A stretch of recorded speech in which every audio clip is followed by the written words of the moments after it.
Batteries for here. So, do you know where the batteries are in the room? I'll go check. Here. They're in the actual room.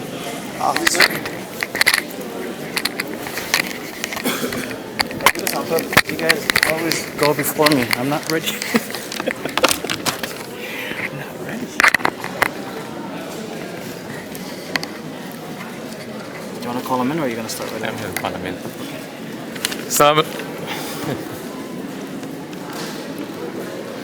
Assalamu alaikum. Brothers and sisters, if you can make your way to the chairs, please.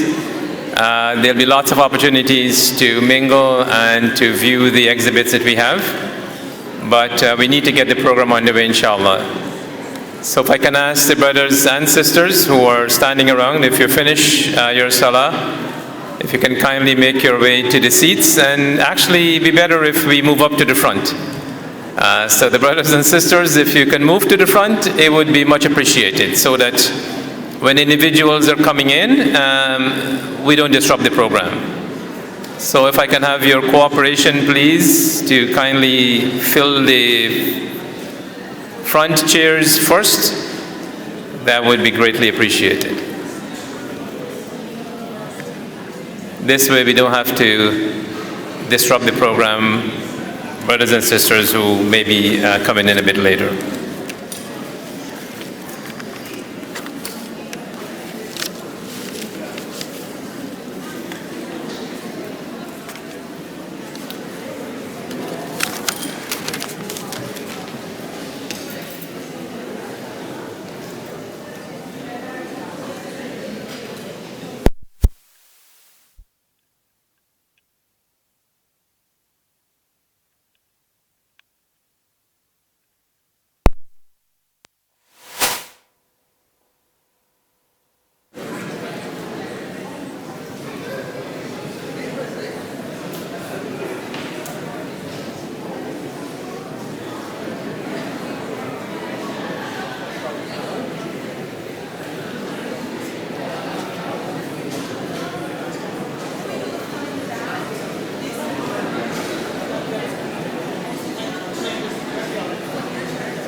أعوذ بالله من الشيطان الرجيم بسم الله الرحمن الرحيم الحمد لله رب العالمين الرحمن الرحيم مالك يوم الدين إياك نعبد وإياك نستعين اهدنا الصراط المستقيم صراط الذين أنعمت عليهم غير المغضوب عليهم ولا الضالين.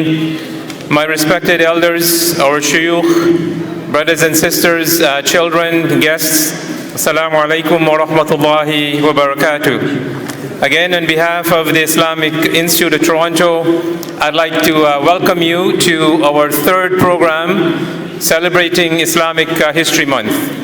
Last week when I spoke, I mentioned that the series that we have this month is about commemoration and celebration and contemplation, as well as introspection.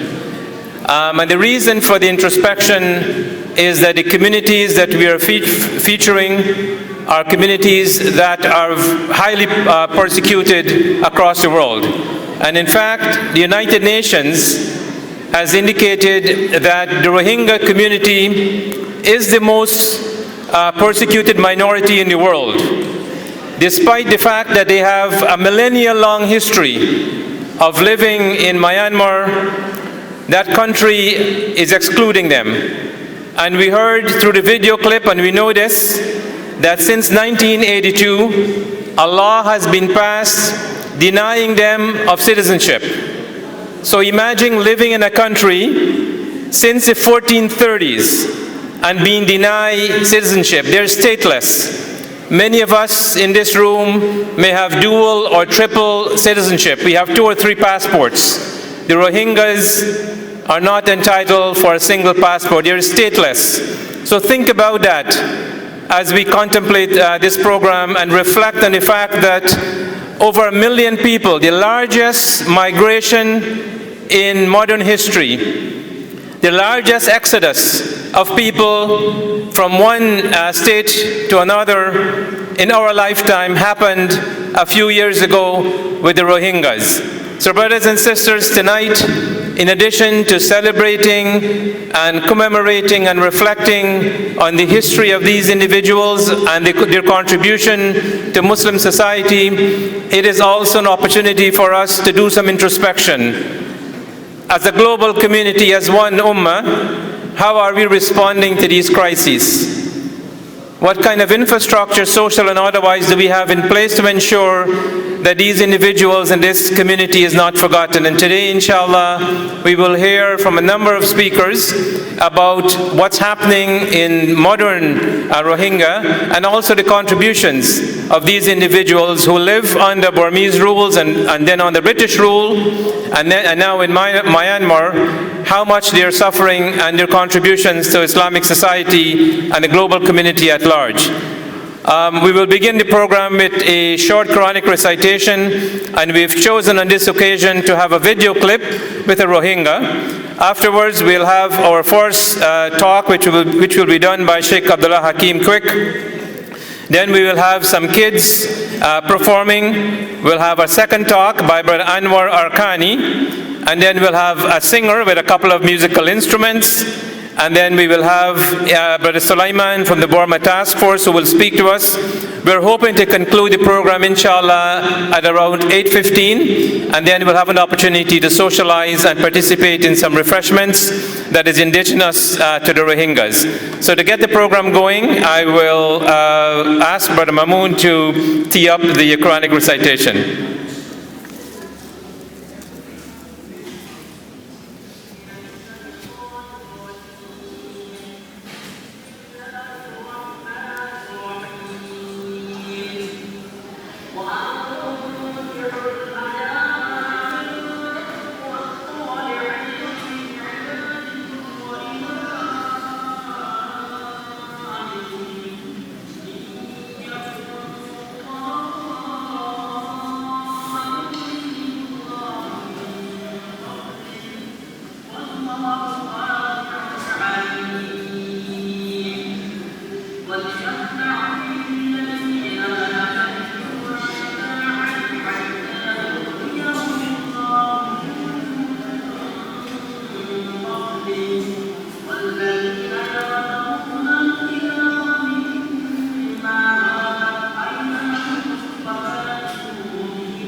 Sadaqallahu al-Azim. Brothers and sisters, we witnessed from that recitation that despite what's happening around Muslims, and we see this in all the videos that came out of the Rohingyas, either from Bangladesh or from the Rakhine state, that they have maintained their Islamic identity. If you look at the way the sisters are dressed, if you look at their manner of speaking, and if you listen to the recitation of the Quran, you realize that it doesn't matter what the human persecution is. Allah subhanahu wa ta'ala continues to allow these individuals to flourish and be able to practice the deen despite the odds. Many of us may not realize this, but the Rohingyas, out of all of the ethnic minorities being recognized in Myanmar, and there are 135 of those, the Rohingyas is not amongst them. So they're not only stateless, they're not recognized. They cannot vote. They cannot run for office. They cannot practice law. They cannot practice medicine. Think about, they're actually suffering from isolation. They cannot move. There's no freedom of mobility. Think about it. Many of us will be going to the poll on Monday to vote for a new government. The Rohingyas don't know what that privilege is.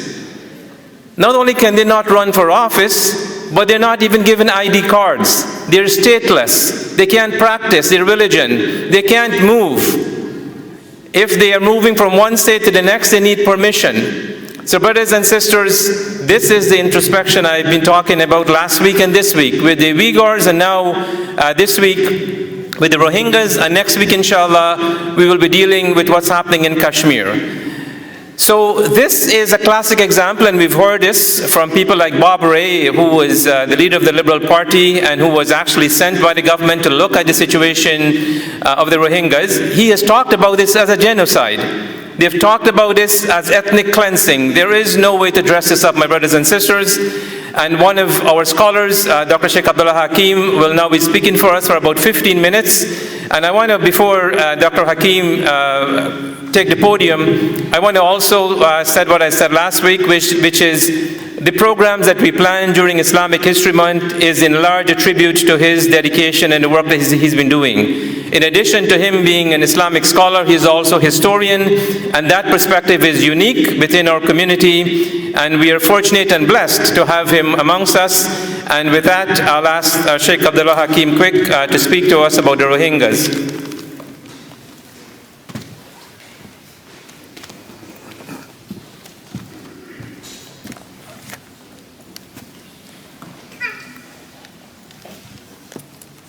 Bismillahir Rahmanir Rahim. Alhamdulillahi Rabbil Alameen.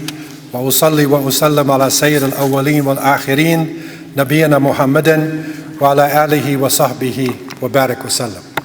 All praises are due to Allah, Lord of the worlds, and peace and blessings be constantly showered on our beloved Prophet Muhammad, on his family, his companions, and all those who call to his way and implement his sunnah to the day of judgment. As to what follows, my beloved brothers and sisters, Assalamu alaikum wa rahmatullahi wa barakatuh.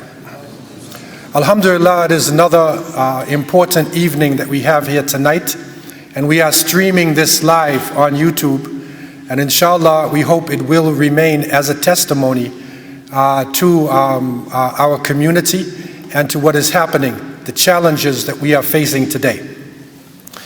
One of the key aspects of Islamic Heritage History Month is that it is an opportunity for us to share information, that we are first sharing information amongst ourselves as Muslims, because we are in desperate need to know about each other, but secondly, to share information with people from other religions and other backgrounds as well. And this information or knowledge, we could say, is information for transformation. In other words, it's not just information to hear it, as they say, going in one ear and out the other, but it is to transform our understanding of ourselves and the challenges that are facing us.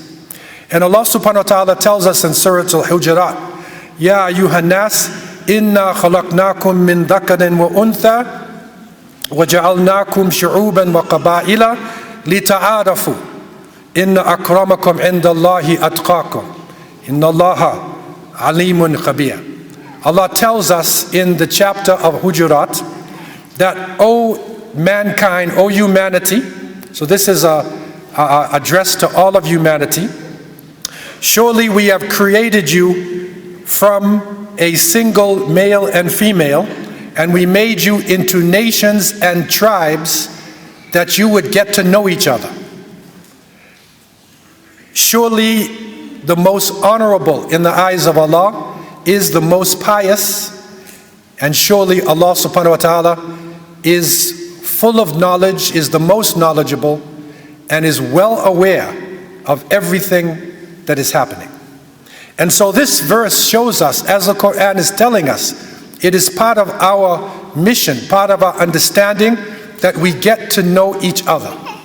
Because we have been made into nations, and we have been made into tribes. And this is crucial for us, that we can begin to identify with each other. The Ummah meaning the whole of the Muslim world.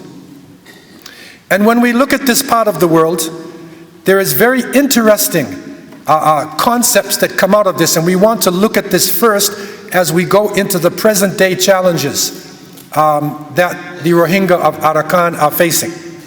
And that is that Prophet Muhammad ﷺ, when he gave his final sermon, he said that those who are present should take the message to those who are absent. So his mission was that this should go out to the rest of humanity. And if you look at the small group of Arabic-speaking people in the Arabian Peninsula, which is for the most part cut off, you would never think that this is possible. But Allah subhanahu wa ta'ala had a plan, and Allah's will is the ultimate will. Allah chose the Arabic language as a means of transporting Islam. Because of all languages, it uses all parts of the mouth. Of all languages, the Quran itself, we see, is memorized and understood by people who don't even speak the language. Allah chose the Arabic people at that time because they were a mixed nation. There was some light skin, there was some dark skin. Allah chose them because their lifestyle was one of movement. The Arabian horse is one of the strongest horses in the world.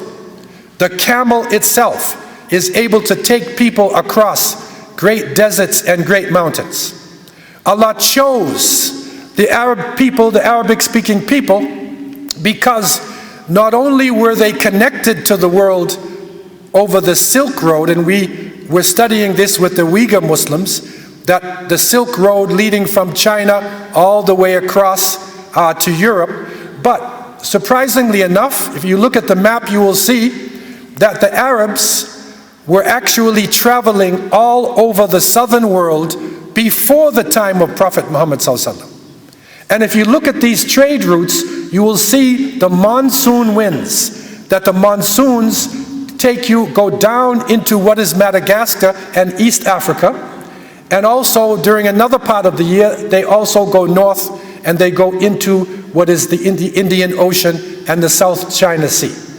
So the Arabs who are coming from the Arabian Peninsula, especially Yemen, Hadramaut, and Oman, Allah blessed these people with an amazing ability on the oceans.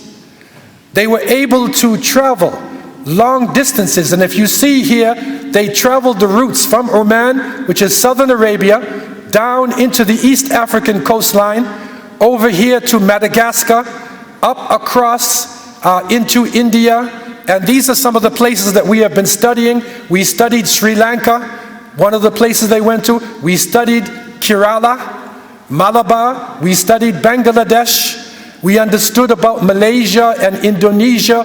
All of these routes were being traveled by the Arabs before the time of Prophet Muhammad ﷺ. And Allah subhanahu wa ta'ala willed that when the last message came, they would be the natural carriers of the message, because they had broken barriers of language, they had broken barriers of nationality.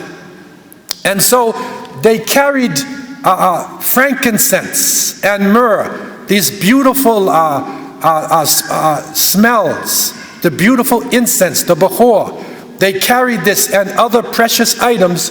They carried it to India. They carried it to other parts of the world. And they received in those lands spices and cotton materials and a number of precious stones, minerals, precious items. And so a brisk trade was going on into these areas. And originally the Arabic-speaking people, their intention was not to conquer the land. Their intention was to make a base of operations so they continue on with their trade. But by the will of Allah subhanahu wa ta'ala, their business became a means of the spread of the message.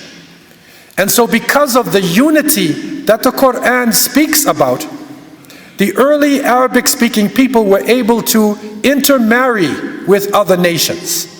They were able to break barriers of culture. And so Islam then naturally spread to different parts of the world. Allah blessed the Omanis and the Hadramis with this amazing boat called the Dhow. And I took this picture myself in Muscat, in Oman, and they still have these boats today. This boat on the left, the captain of the ship, Abu Ahmed, he told us that his father and their family lived on the boat. Two of his brothers and sisters were born on the boat. So they literally traveled around the world. It was their life to travel on the seas. This is not by chance. This is by the will of Allah subhanahu wa ta'ala. And so when the Arabs came into this section of the Indian Ocean, they found a land that they called Arakan. And Arakan is from the word Ar-Rukn. You know Arkan al-Islam? We talk about the pillars of Islam, Arkan al-Islam. And the singular is Rukn. But Rukn also means a support. It also means a corner. So if you have a corner of the room, you could also use a rukn in that sense.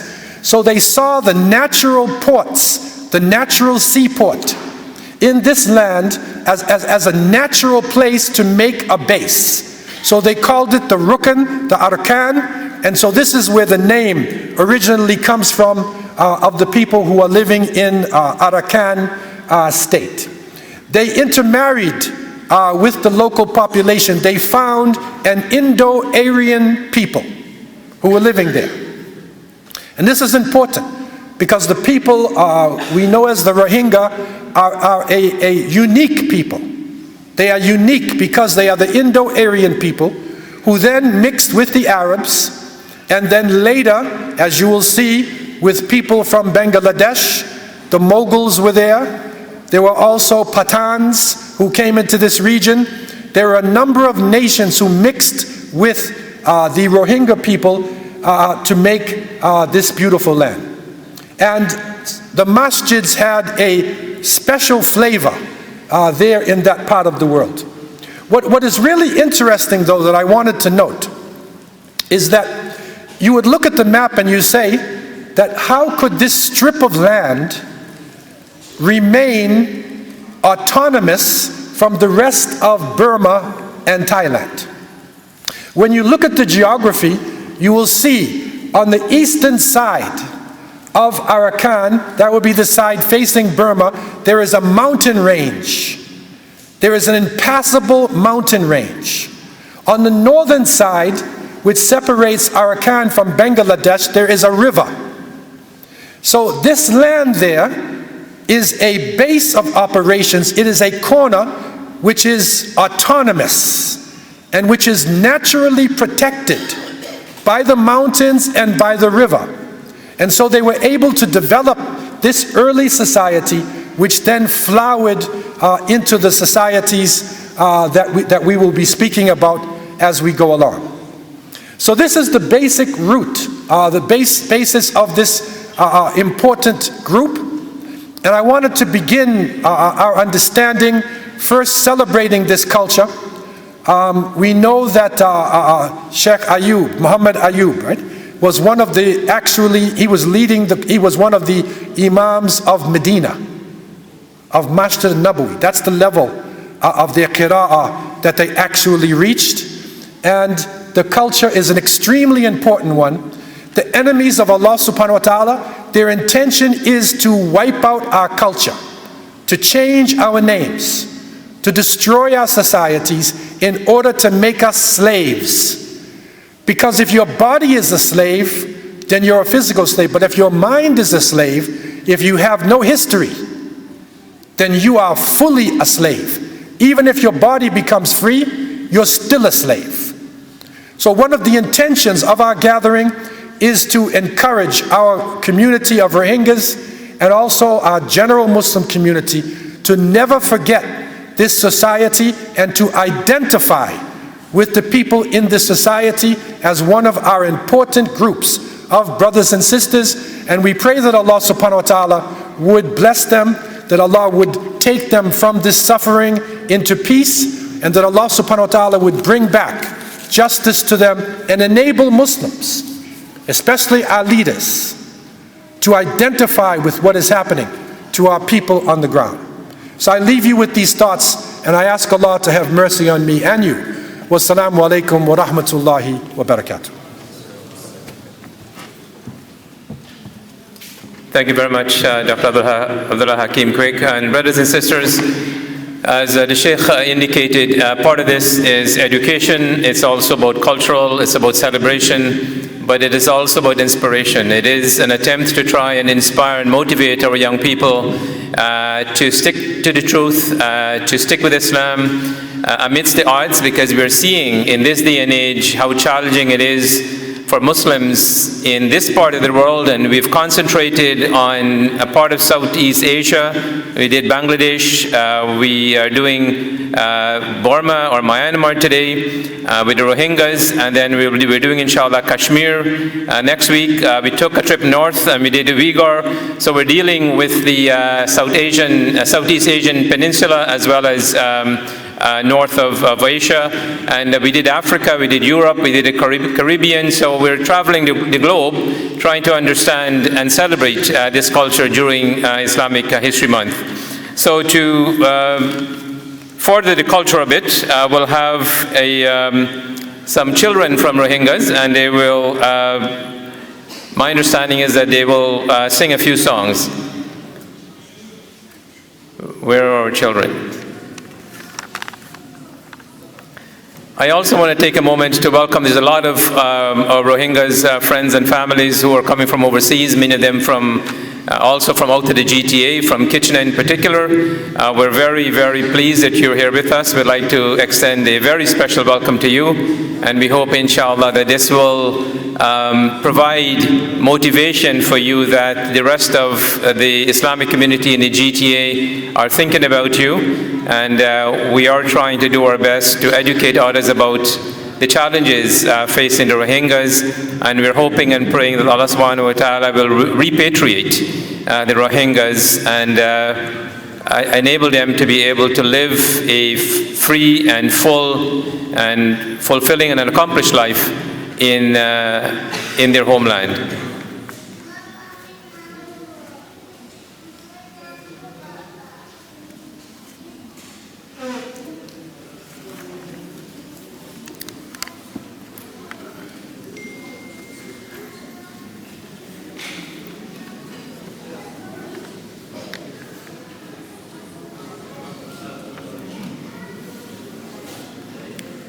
Okay, I think we're having our guests entering the hall now, so we should be ready in a few minutes.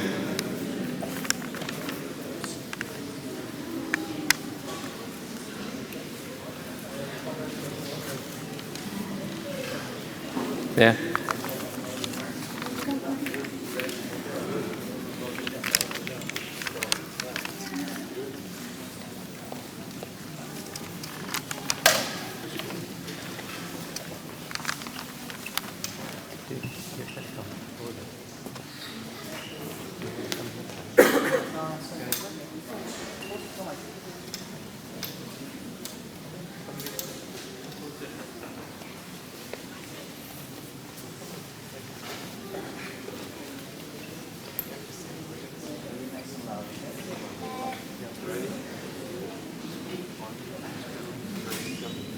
Rohingya of Arakan, she comes zulmat, join a party that's there. Sorry, Gilamboi, Torpata, sorry, Gilamboi, Torpata.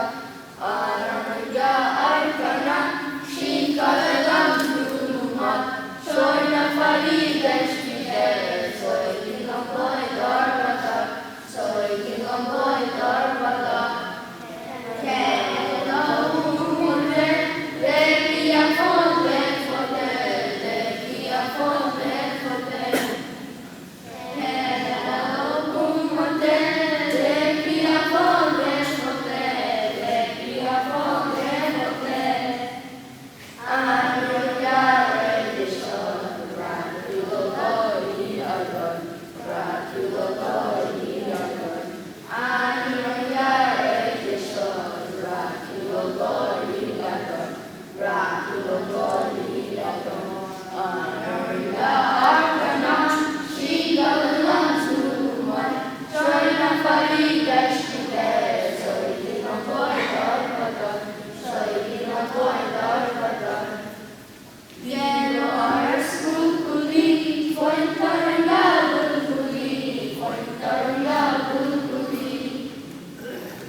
So I've asked one of the sisters to tell us a bit about what this song was about.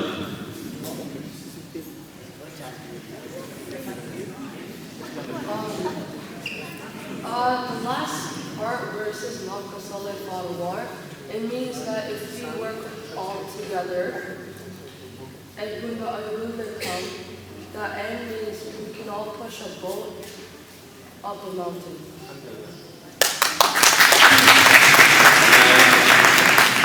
Thank you very much. That was actually very, very inspiring, and especially the translation. And it's amazing also that these youngsters are able to retain their language.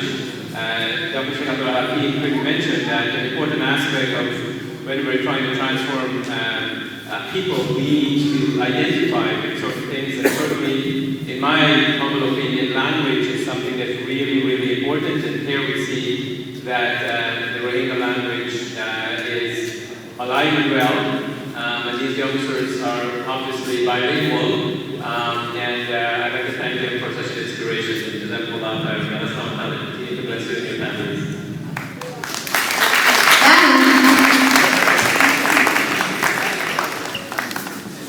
Thank you very much.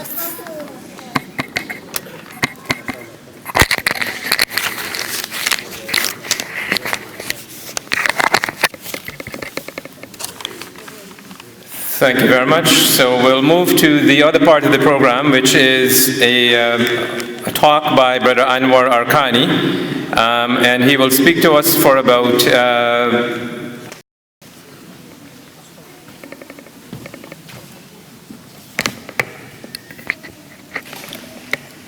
Bismillahirrahmanirrahim. Qala rabbi shrah li sadri wa yassir li amri wahlul 'uqdatam min lisani yafqahu qawli. Assalamu alaikum wa rahmatullahi wa barakatuh. My name is Anwar Arkani. I am a Rohingya. Myself came to Canada about 22 years ago. I was the first Rohingya to be resettled in Kitchener-Waterloo area, or probably at that time in Ontario as a refugee. First, I would like to thank the Islamic Institute of Toronto for organizing this event. This is a massively important. I don't know how to describe honestly how important it is for our cause. We are a people that don't exist. We are treated as if we don't have right to exist on this planet, as if this planet is not for us, for somebody else. I also would like to thank my people from my community. There are about 7 carloads of people came from Kitchener-Waterloo area.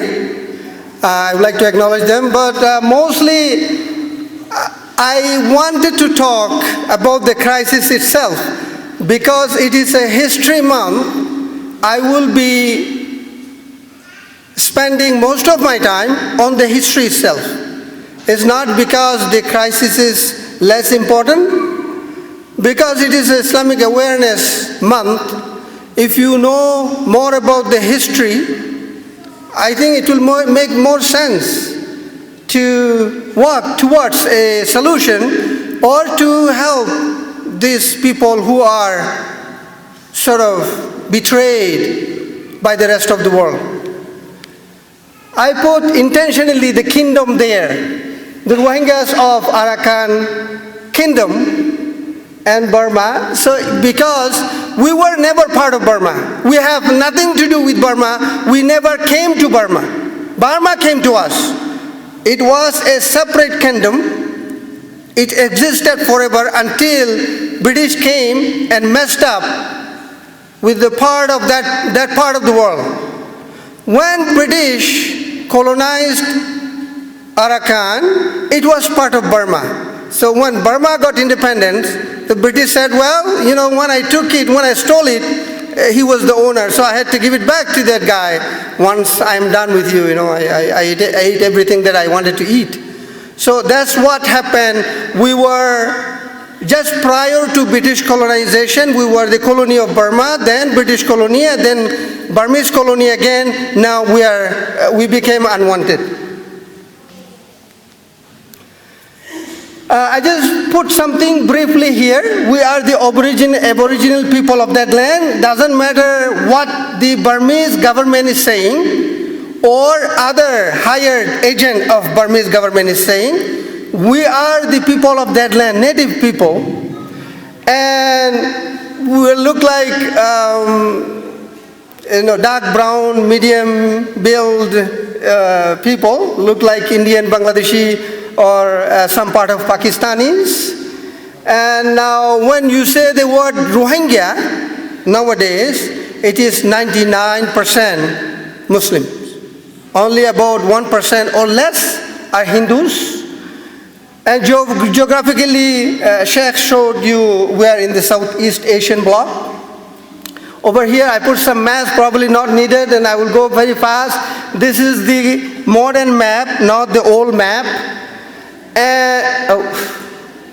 This is at some point, the red dotted over there shows the separate kingdom of Arakan kingdom, and again I just put it there to show that we have nothing to do with Burma. We are actually, there is a national barrier of mountain range, very, very high. On the other side is the river. We have more to do with India and Bangladesh than Burma. So our houses are like this, and bamboos and wood or log build. Mostly the roof is some sort of leaves we call palm leaves or also some sort of grass type, we call that, is very good. And mostly the floor is earthen or mud. And sometimes the other type, we have three types of, in a big category, three types of houses. One is the, we call metagor, is like mud or earthen houses, but the roof is on the left side picture. And the other one is, the floor is a little high above the ground. It is with lumber. The third category is building. Our dresses are like this, so we wear like this, something like this. We call longi, also called, some people say longji. This is the same word. We use kameez like you, it's like a shirt, regular shirt. Women also wear garments like this. And those women folks, the one women folks wear has flowers and different kinds of style, very stylish. Also they wear blouse, and they have very big piece of cloth on their head to cover their shoulder and head, not just tiny mini covering the head. It's a big piece. Maybe next picture you will see. The other picture also, there are some women on the left side picture, you'll see that big piece of cloth.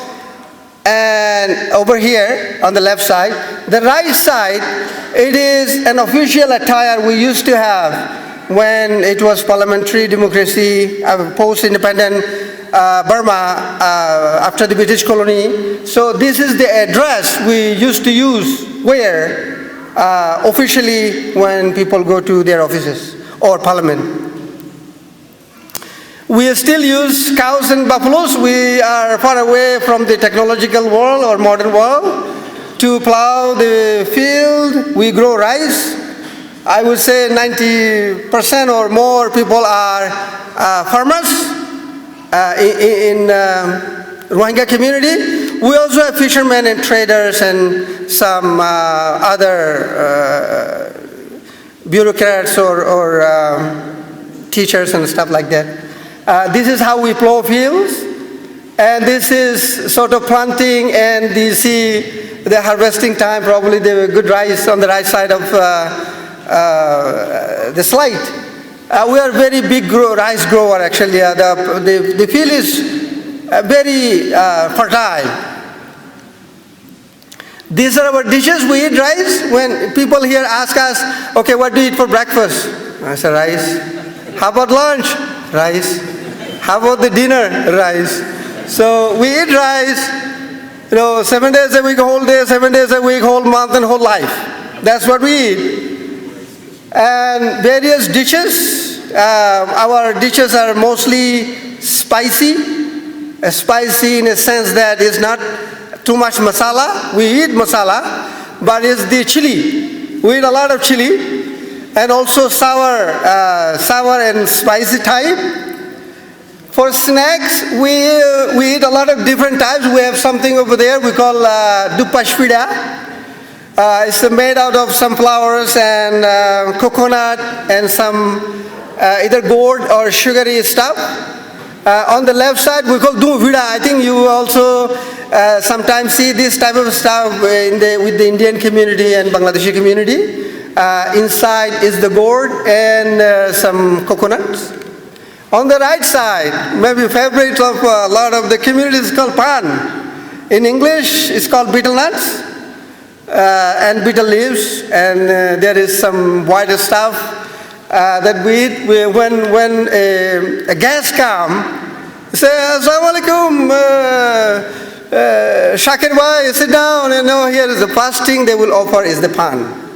So that is very natural, and they will be chewing. You will see red, stainy teeth, and kind of for Western culture is quite disgusting, but in our culture it's a normal thing. There is nothing disgusting or nothing bad about it. So Sheikh has gone with this, the Arakan and Ar-Rukun and all those things. And I just wanted to use one word. The capital city of Arakan state is called Akyab. Now they changed the name. The Burmese government cunningly, they're changing names bit by bit. they have a very long-term plan to kind of delete everything related to the Muslims. So they changed the name, but the original name is Akab. It's a Farsi word. It's called Ekab, which means one water, like Punjab. So because the city is situated at the mouth of Kaladan River, is a very famous river in Arakan, the most important river. That's how the name came to be.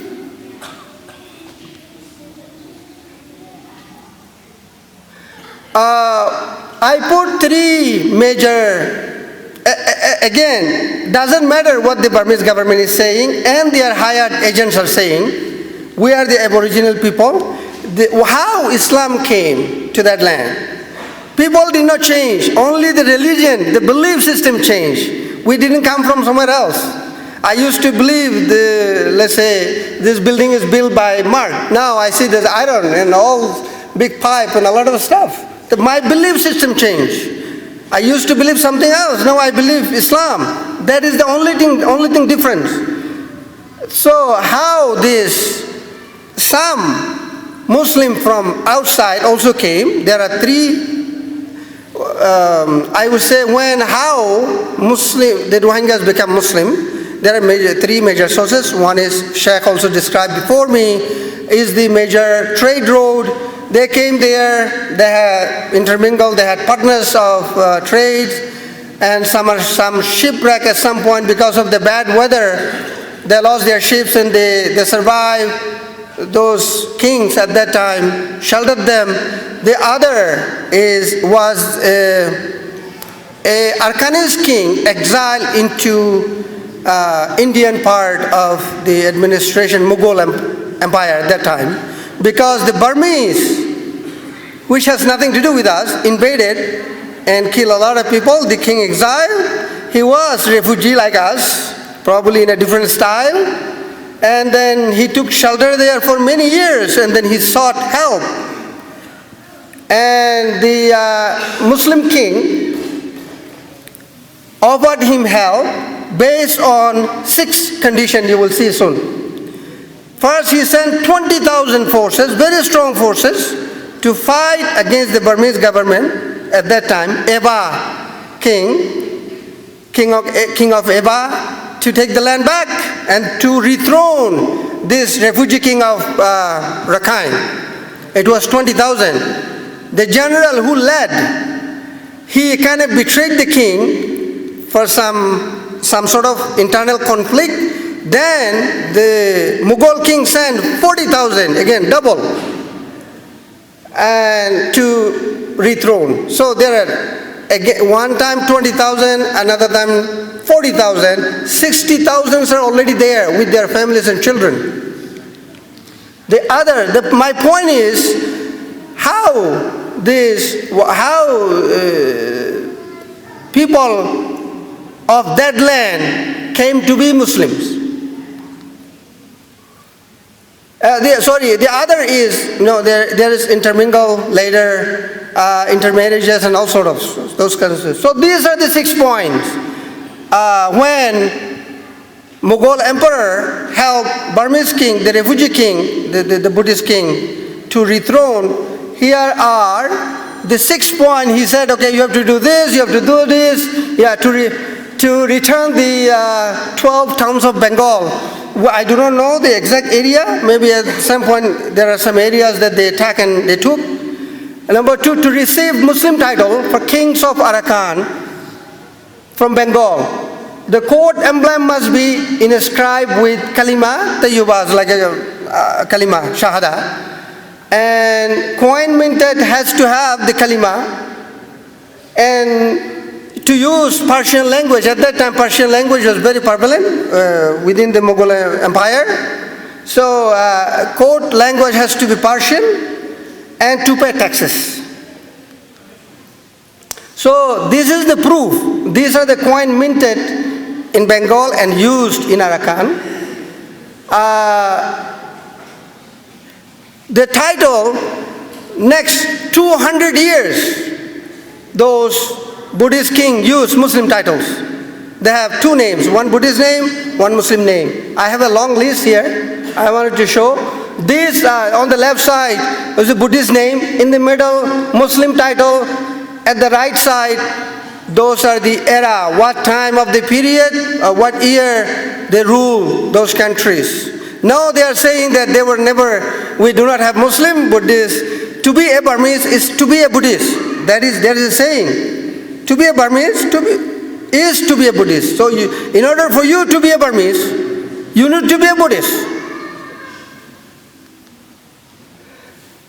This is a mosque built to honor the second team of the army sent by Mughal emperor to reconquer 40,000. So the general name was Sandhi Khan. The first general who came with 20,000, his name is Wali Khan. So this is to honor, this was built in 1433 to honor the general Sandhi Khan. It's called Sandhi Khan Mosque.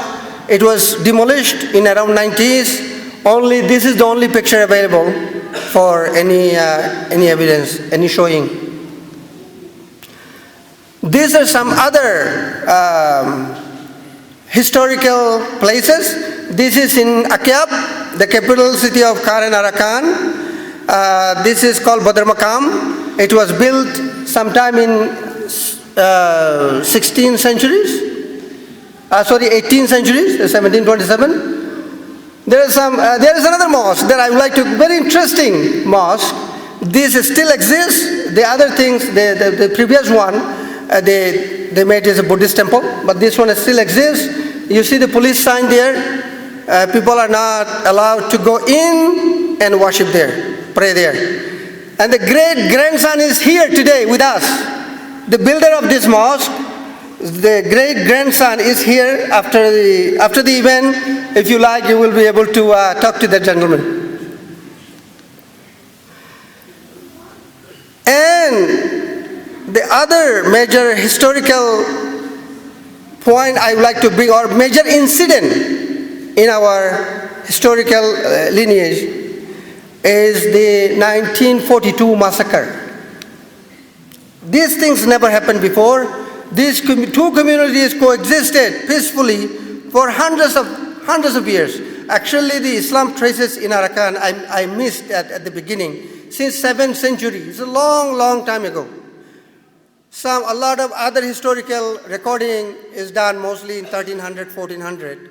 But the initial one is since 7th century. In any case, this 1942 massacre was very well planned. When British was withdrawing because of the Japanese advancement, British left a lot of guns with, at that time, some commanders of Buddhists. And these Buddhists say, okay, this is the good chance to get rid of this unwanted being.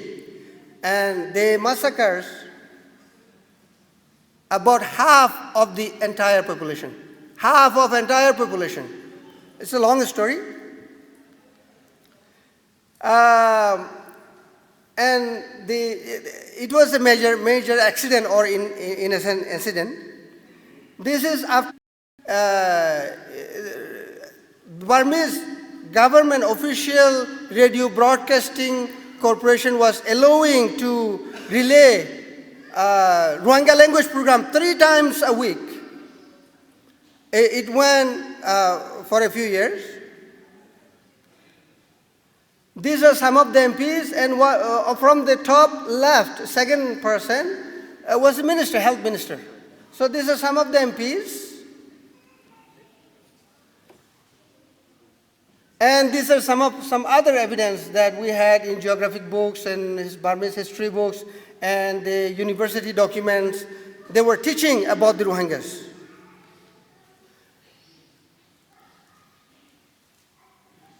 I look like, oh.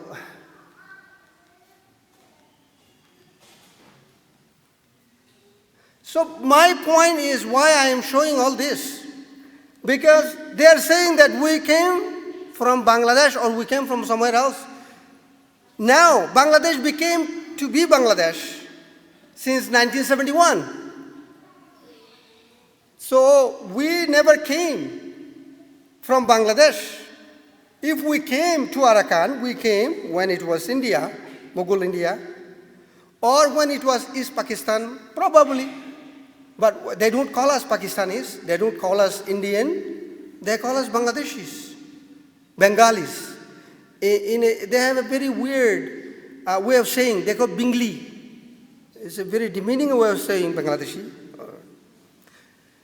Despite all these documents, we had, my parents had, I had this national ID card, we call Tungkaucho, which means threefold national ID card, saying Rohingya, Burmese. They blatantly, they're destroying everything, throwing everything away. They say we never heard of this name. We don't have it. They are Bengalis. Officially, even Aung San Suu Kyi herself, in many places, that's what they're saying. That is the point of my showing to you the evidence. I can show you hundreds of thousands of them. Now, who are really coming from Bangladesh? Over here. It's not my writing. This is a newspaper clip. The world knows, everybody knows. These Bangladeshi Buddhists are coming to settle on the Rohingyas land under the sponsorship of the Burmese government. They are provided with money, they are provided with house, they are provided with 2.5 acres of farming land and a pair of cows or oxen. All these things they take from Rohingya, give it to the Buddhists coming from Bangladesh. The other Buddhists they are bringing to settle on Rohingya's lands are the high criminals, high risk criminal from proper Burma. They say, okay, you are a criminal, you will spend your life here. Would you like to go to Rakhine State? They call Rakhine State now, no more Arakan. Do you like to go to Rakhine State? Do you like to live among the Kala? Kala is the derogatory word to call us, which means nigger in North American terms. If you are willing, we will give you all these privileges. So that is the government plan scheme. Are these Muslims coming from Bangladesh? Who will go to a country where you are chased in broad daylight to be killed, to take away everything? Bangladesh, regardless of how poor it is, how abusive it is a democratic country. Over here, it says it is an unfinished business of World War II, which means they were not able to completely annihilate the Rohingya community in 1942. It was a well-planned, complete annihilation. They failed to complete it. This is the word of Burmese government officials. So the other major attempt they took was in 1977-78. I was a refugee, I was a young boy, ran with my mother. My father was arrested, jailed, and locked the door, and the door was never opened, along with thousands of others. That's what I heard from many government officials, including my father-in-law. He was a government bureaucrat. He knows a lot of stuff, the secret, Burmese secret stuff. They arrested tens of thousands of people, locked down like this very, very big go-down area, locked the door, never opened. So just imagine, as a human, what happened to these people, what they did before their soul went out of their body. And then again, in 1982, officially they said these people are not from our land, these people are intruders, they are unwanted. They made us stateless in 1982. It was not enough, the extreme things were getting extremely bad, undescribably. I just wanted to do it very quickly because there's too many things to say. And again, another major refugee outflux was in 1991 and 92. Some of those refugees are still in Bangladesh camp. And again, in 2012 massacre, 2013, 2016, and 17, and current. Now, what happened, I just wanted to show you here. There was a line that I put, maybe it's not there, so I don't know whether it is here or there. Okay. How? For example, I came here from another country as a refugee under the government sponsorship. And I came here after 3 years. I was eligible to apply for citizenship. And since then, I have been a citizen. So what happened in Burma, or what is happening to the Rohingya community, we were the native people. And then they made us sort of the citizen. You are no longer native. You are a citizen. It's all right. Then they said, at some point, it's suspected. They're called Tandaya. Tandaya in Burmese word is suspected. We don't know where you are from. And from there, they forcefully issued white card. White card is a temporary citizenship card that they will issue to a foreigner, actually. And according to even 1982 citizenship law, if a person receives white card, within 6 months, his status must be changed. Whether he will be kicked out of the country or should be granted citizenship. Never did. And then they now call NVC. That's what they're doing now. And also unwanted. Why I put unwanted? A lot of people, when I talk, they say, no, unwanted, they just don't want you. It's part of it. They actually want to kill us, not just wanted, did not want us. A lot of people who already crossed to Bangladesh in 2017, and they are shooting from Burma side, and people are dying in Bangladesh. If they are chasing us, we are already in Bangladesh, why you are supposed to be killing us there? So these are some of the other figures. In conclusion, the situation is now, if you look at the entire Rohingya community, 85% are already out of the country or killed. The rest, about 15%, almost 8% are in the concentration camp inside Burma. And they're about 7%, and they're lingering there. They could get killed at any time by any means. In extreme fear, they don't have a way to escape. Bangladeshi border is closed. Internally, they cannot move. That is the current condition. And this is, the Rohingyas' lands are flattened. I wanted to put only 2, 3, 4 pictures. Those are concentration camps. Burma is building with the support of China and India. Over here, these are concentration camps. Now, China, India, and Burma, they are putting a lot of pressure on Bangladesh. Bangladeshi government, at some point, will do whatever India is saying and will deport these people by hook or crook. And these people will go there and spend their life in this concentration camp. Unfortunately, I do not have a happier ending. This is the reality what we got from the international community. Some reports, oh, it's really bad. Some buzzword, political buzzword, or human rights related buzzword. On the ground, nothing much. People are dying every day. Children are being smuggled. Women are being sold daily. The restriction on the camp is extremely, extremely harsh. There are good people in Bangladesh authorities like police and army, but they are washed by Indian agents. I'm just really saying things very straightforward. I'm not a politician. I don't know how to talk things like this. That is the situation. Now, I will end here. I would like to request all of you, each of you, please pray and do whatever you can within your capacity to highlight the issue constantly. If you just keep quiet, there is absolutely no hope. Maybe if we make a lot of noise, there might be some hope at some point.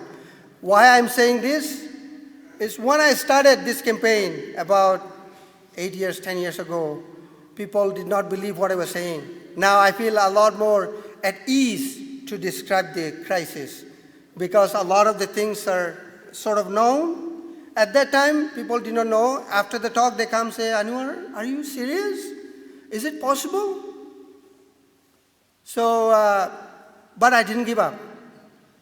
Our team was keep doing it. Because of that, Alhamdulillah, this is the only country recognized the crisis as, officially recognized the crisis as genocide.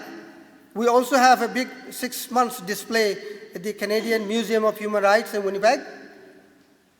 So these things happen.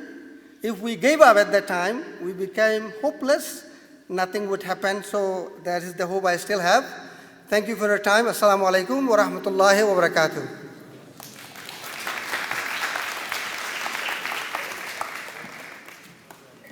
Thank you very much, Brother Arakan, for that very candid and very inspirational discussion. Imagine that you're native to a country and you have to apply for naturalization. You're native, you've been there since 1432, and the government is requiring you to go through a naturalization process. And then when we thought it was bad, we listened to Brother Anwar and realized that it actually can get worse. So brothers and sisters, we have an obligation. This ummah is a global ummah. And part of Islamic History Month is not to make us feel bad, but to inspire us and to remind us of our collective responsibility that each one of us can make a difference. I keep saying that none of us is as strong as all of us. And Brother Anwar and his team consistently try to make a difference, and today we are seeing some of the rewards of that. And nothing is more powerful than us making dua to Allah subhanahu wa ta'ala to ask Him to relieve these Rohingyas from the oppression they are faced with. And may Allah subhanahu wa ta'ala liberate them. And may Allah subhanahu wa ta'ala at some point in the not too distant future repatriate them. As Brother Anwar indicated, they didn't come from anywhere. They are native to that state. And still they are being persecuted beyond imagination. So my brothers and sisters, there's also a donation box in front, or if you want, you can donate towards the Islamic Institute as well. And if you specify, we'll try and make sure that the donation gets to the right place. So we'll move to a little happier rendition, and I'll invite our brother Hamidullah, and he will give us a couple of songs, and he has a harmonium, and I think some other instruments that he will play. So I'll invite Brother Hamid. I'm not sure where he is. There he is. And he will give us a few renditions. And then we have one more speaker, and we'll come to a conclusion. So please bear with us for a few more minutes, inshallah.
Sakina Gorka Node, Borman Monge, Sakina Gorka, Hari Hari Hari.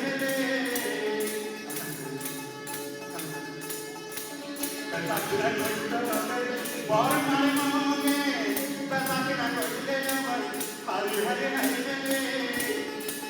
Oh Allah, Edukan Hari Hari, you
Thank you very much, Brother Hamidullah. Just for the attention of the audience, we will be serving the food after the program is finished.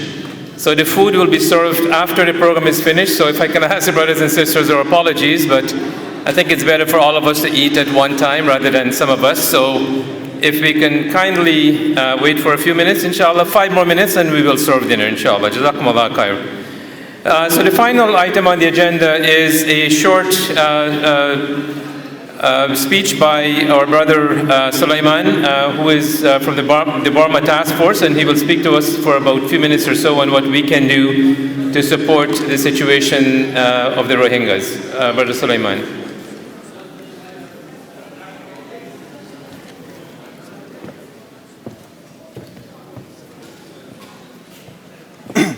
السلام عليكم ورحمة الله وبركاته.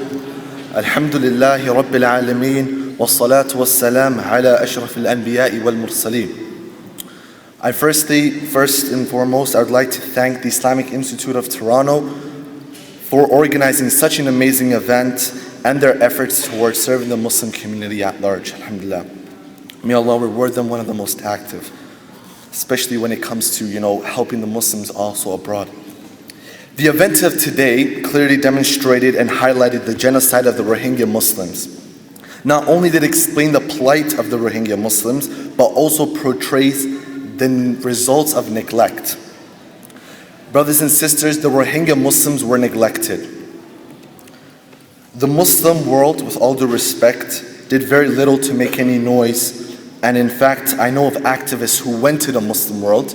I'm not going to name countries specifically, but they went to the Muslim world and they asked, to advocate with the United Nations, to make some noise, to express concerns on what's happening with the Muslims in Arakan, in Burma. And, one of the brothers that went, he's a well-known activist, Imam Abdul Malik Mujahid. He's very active in America and Canada. And he went, and they told him that, well, where have you come from? He said, I came from the United States. They said, why did you come to the Middle East? Why did you come to the Muslim world? He said, well, because you guys are Muslim. He said, well, if you want any change, you need to go back. Though the statement is true in its reality, and we will go through that in just a few more sentences, but at the same time, it shows the sad reality and the situation our ummah is in. And that is exactly what has happened. The Muslim community in the West were the ones who actually made noise and had their governments, such as Canada and the United States, take action against Myanmar's genocidal government. How was this achieved? Organizations such as Burma Task Force, now known as Justice for All, and others such as Canadian Rohingya Development Initiative, Brother Anwar from the Rohingya Association of Canada, Brother Rais, who's also sitting here today, from the Rohingyas Human Rights Network, and there were many more. There were individual activists who went and advocated to the Canadian government on behalf of the Canadian Muslims. On our behalf, they went and advocated. They did community outreach to the community, outreach to imams, scholars, and different, du'at in the community, our leaders, and to the Muslims in general, to bring change.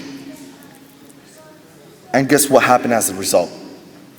The Canadian government donated $300 million in humanitarian aid in the span of 3 years.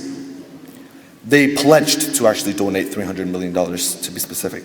They revoked the honorary citizenship of Aung San Suu Kyi, which is the leader of the Myanmar's regime, leading the Myanmar's regime currently. The UN fact-finding mission team dedicated to see what's really happening in Burma. Is there a genocide or not?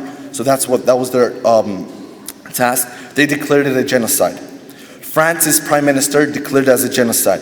Targeted sanctions both by the United States and the Canadian government against certain individuals in Myanmar. How was this all possible? Because of our efforts, because of taking action, because of expressing your concern to your local member of parliament, expressing that, look, as a Canadian citizen, I am highly concerned of what's happening. What is Canada doing, a leading human rights nation who claims to be, always concerned about international human rights? The same thing with the Muslim community in America. It was through our efforts. While the Rohingya were facing a genocide a while ago, if some of you remember, a year or two ago, a huge incident occurred in Sri Lanka. Buddhist extremists in Sri Lanka launched major and brutal attacks against the Muslim minorities in Sri Lanka. Do you know why? Because they felt empowered. They said, look, the Rohingyas are being slaughtered, are being burnt alive, are being raped in mass.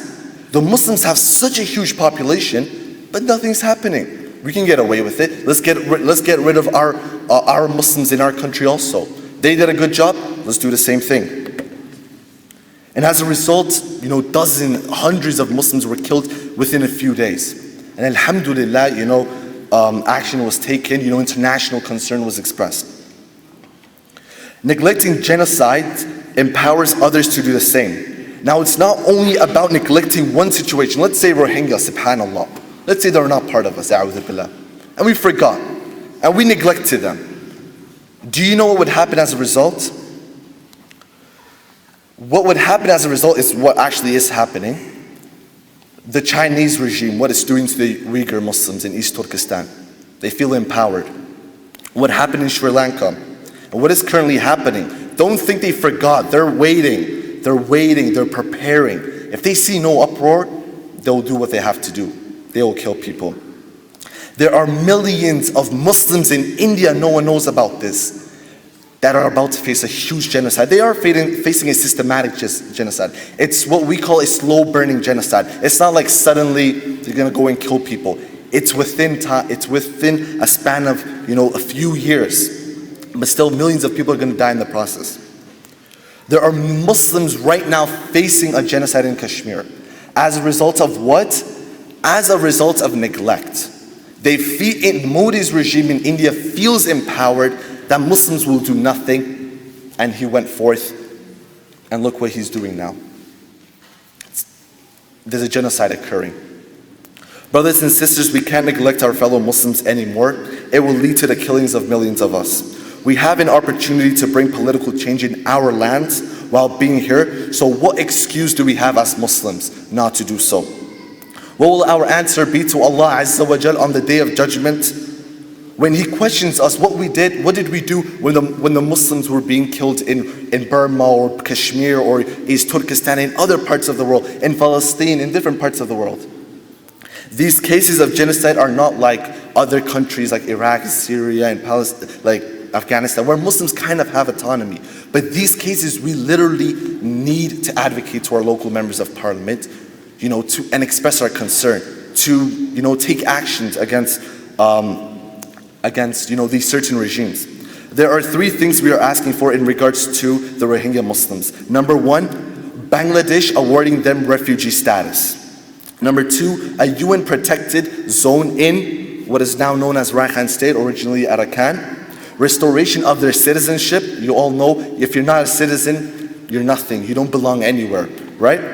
And number four, then bringing justice to those responsible for the crimes against humanity. We are all one ummah, one body. If you truly consider yourself part of the ummah of Muhammad sallallahu alaihi wasallam, then you should understand certain parts of your body are seriously injured. And we need to take care of that. Bi'ithnillah. Jazakumullah khair. And thank you very much. Thank you very much, Brother Sulaiman. So brothers and sisters, once again, I'd like to express our sincere gratitude to all our volunteers and all of our speakers and all of our guests who came from beyond the GTA to make this program a success. I want to remind you that inshallah this program continues, and we will be commemorating and celebrating and doing some introspection on what's happening in Kashmir. I also want to remind you, brothers and sisters, that at the IIT we have a number of programs that we offer. I'd encourage you to check our website, islam.ca, subscribe to our newsletter so you can get information on an ongoing basis and be part of the IIT community. And if you are able to, I'd also ask you to kindly make a donation to the Islamic Institute of Toronto, because we rely heavily on our volunteers and our community to help make this dream a reality. We will break, inshallah, for dinner, but if I can ask that the younger and older brothers and sisters, if they can kindly be allowed to access the stations before the others. So if you're an elderly or a mother or father with young children, we ask that you kindly, and if you can wait for a second, we're not ready yet. if you can kindly allow those individuals to have their dinner. I also want to remind parents that once the program concludes, if you can kindly go and get your child or children from the child care facility. So again, jazakumullah khair, subhanakallahumma bihamdik, nashhadu an la ilaha illa anta wa nastaghfiruka wa natubu ilayk, wa assalamu alaikum wa rahmatullahi wa barakatuh.